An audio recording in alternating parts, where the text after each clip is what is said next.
জীবনে লক্ষ্য থাকাটা কতটুকু জরুরি? আমাদের ছোটবেলা থেকে কিন্তু শিখানো হয় বা আমরা ছোটবেলা থেকে একটা কম্পোজিশন লিখে আসছি যে এম ইন লাইফ, এবং সেখানে একটা সুন্দর লাইন ছিল যে a man without aim in life is like a ship without rudder. মানে একটা নৌকা বিশাল সমুদ্রে আছে যেটা রাডার ছাড়া চলতেছে, যার যে মানুষের আসলে কোনো লাইফে এইম নাই বা লক্ষ্য নাই। কারণ হচ্ছে গিয়ে তার কোনো নির্দিষ্ট লক্ষ্য না থাকার কারণে সে কোথায় যাবে, কি করবে, কিভাবে করবে, কেন করবে, তার সেই জীবনের উদ্দেশ্যটাই সে খুঁজে পায় না। তো সেই কারণে মূলত আমাদের জীবনের সর্বপ্রথম একটা লক্ষ্য থাকা উচিত। আমাদের ক্লিয়ারলি জানা উচিত যে আমরা আসলে কি করতে আসছি বা আমরা জীবন কি করতে চাই, যেটার মাধ্যমে আমাদের আগামী কাজগুলো করতে ইজি হয়। যদি আমি একটা ছোট্ট উদাহরণের মাধ্যমে বলি, আপনার আম্মু আপনাকে বাজারে পাঠাইছে, আপনি এক হালি লেবু কিনে আনবেন। তো এক হালি লেবু কিনে আনতে গেলে আপনার মাথার মধ্যে লক্ষ্য সেট হয়ে গেছে যে আপনার বাজারে যেতে হবে এবং বাজারে গিয়ে এক হালি লেবু কিনে আনতে হবে। এর মাঝখানে আপনি রাস্তাতে হাঁটে যাওয়ার সময় আপনার বন্ধু বান্ধবের সাথে দেখা হয়ে গেল, বন্ধু বান্ধব ডাক দিল আড্ডা দিতে বা একটু মার্বেল খেলতে ডাক দিল, আপনি গেলেন, আড্ডা দিলেন বা ক্যারাম খেললেন, মার্বেল খেললেন, যেটাই খেলেন, আপনি কিন্তু মাথার মধ্যে লক্ষ্য ফিক্স যে না, আমার এত সময়ের ভিতরে খেলাটা শেষ করে আমার বাজারে গিয়ে লেবুটা কিনে আবার আম্মুর কাছে যেতে হবে, কারণ আম্মু আমাকে এটা অর্ডার দিছে। তো আপনার লক্ষ্য ফিক্স হওয়ার কারণে আপনি জানেন আপনার আসলে কি করতে হবে এবং কতটুকু সময় আপনার বন্ধুদের সাথে স্পেন্ড করতে হবে বা কতটুকু সময় স্পেন্ড না করে আপনার বন্ধুদেরকে বলবেন যে আমার কাজ আছে, পরবর্তীতে অন্য কোনো দিন জয়েন করবো। বাট আপনার যদি লক্ষ্য না থাকে বা আপনি এমনি রাস্তাতে হাইটে যাইতেছিলেন এবং হুট করে আপনার বন্ধু আপনাকে ডাক দিল যে আই ক্যারাম খেলি বা মার্বেল খেলি, তখন আপনি কি করবেন? আপনার যেহেতু কোনো কাজ নাই, আপনি জানেন না আপনার কি করবেন, নেক্সট স্টেপ কি, সেই কারণে আপনি সুন্দর করে এসে বন্ধুদের সাথে বসে যাবেন এবং মার্বেল খেলা বা ক্যারাম খেলা শুরু করে দিবেন। আপনার মাথায় কোনো টেনশন নাই কতক্ষণ পরে এখান থেকে উঠতে হবে। এমন করতে করতে দেখা গেলো আপনার সারাদিন একটা ইম্পর্টেন্ট সময় আপনি শেষ করে ফেললেন শুধু ক্যারাম খেলার মাধ্যমে, যেটা আপনার কোনো প্রোডাক্টিভিটিতে ফোকাস করতে পারলেন না। তার পিছনে মূল কারণটা কি? কারণ আপনার কাছে কোনো লক্ষ্য ছিল না সেদিন বা আপনি উদ্দেশ্যটা খুঁজে পান নাই। ঠিক তেমনই আপনার লাইফে যখন কোনো কিছু করতে যাবেন তার আগে আপনার লক্ষ্যটা স্থির করা উচিত।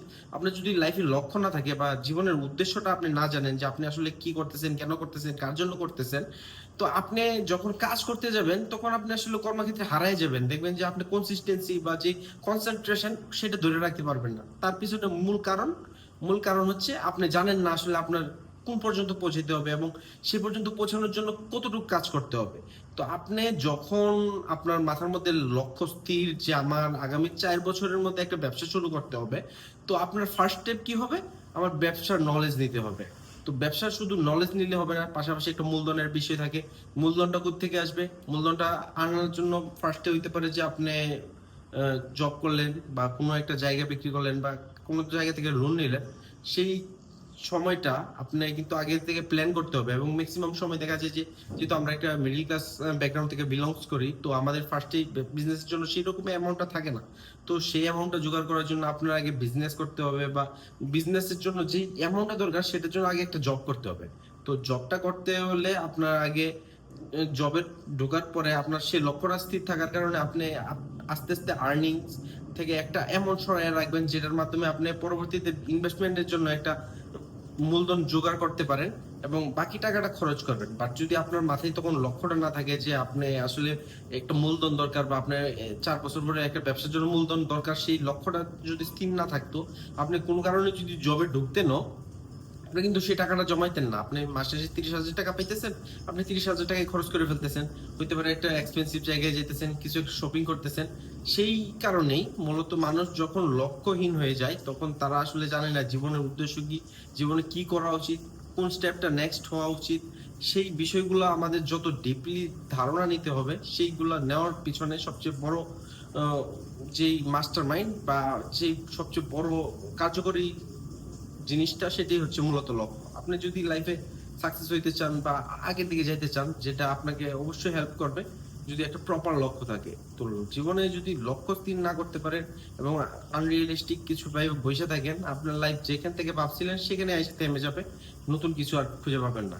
সো লক্ষ্যটা আগে স্থির করতে হবে। ছোটবেলা বা আমাদের বইয়ে যা কিছু শিখায় আমরা শুধু এগুলা শিখার জন্য না শিখে যদি লাইফে ইউজ করার জন্য কিছুটা শিখি, দেখবেন আস্তে আস্তে লাইফটা চেঞ্জ হওয়া শুরু হয়েছে। যেখানে থেকে আপনি একটা ভালো নলেজ নিতে পারতেছেন বা নিজের লাইফে কিভাবে নেক্সট স্টেপটা হওয়া উচিত, কোন জিনিসটা করলে আপনার লাইফটা আরো একটু স্মুথ হবে, সেই জিনিসটা জানা উচিত। সেইটাই আস্তে আস্তে আপনাকে নেক্সট স্টেপে এবং আস্তে আস্তে এটাই আপনাকে লক্ষ্য পর্যন্ত পৌঁছায় দিতে সাহায্য করবে। যদি লক্ষ্য স্থির থাকে যে কোনো কিছু করা সম্ভব। কারণ তখন পরিস্থিতি সেইরকম ভাবে তৈরি হইতে থাকবে বা আপনি সেই অনুযায়ী চলতে থাকবেন যাতে করে সেই পর্যন্ত পৌঁছানো যায়। আমার মামা একটা ছোট্ট কথা বলছিল যে তুমি যদি সমুদ্র পার হইতে চাও তাহলে তুমি সবসময় লক্ষ্য রাখবো ওই পাশে, মানে ওই পারের লক্ষ্য রাখবা। তুমি কখনো মাঝখানে বা সামনের দিকে তাকাবা না, যেখানে এত বড় সমুদ্র কিভাবে পার হবো। এটা ভাবলে তুমি শুরুতে হারিয়ে গেল। তুমি আগে ভাবো যে ওই পারে পৌঁছাতে হবে, তারপর সিচুয়েশন আস্তে আস্তে নিজে তৈরি করে দিবে আপনাকে কিভাবে ওই জায়গায় পৌঁছাইতে হয়। তো এটাই ছিল মূলত আজকের ভিডিও। আপনার লক্ষ্য কি অবশ্যই জানাবেন।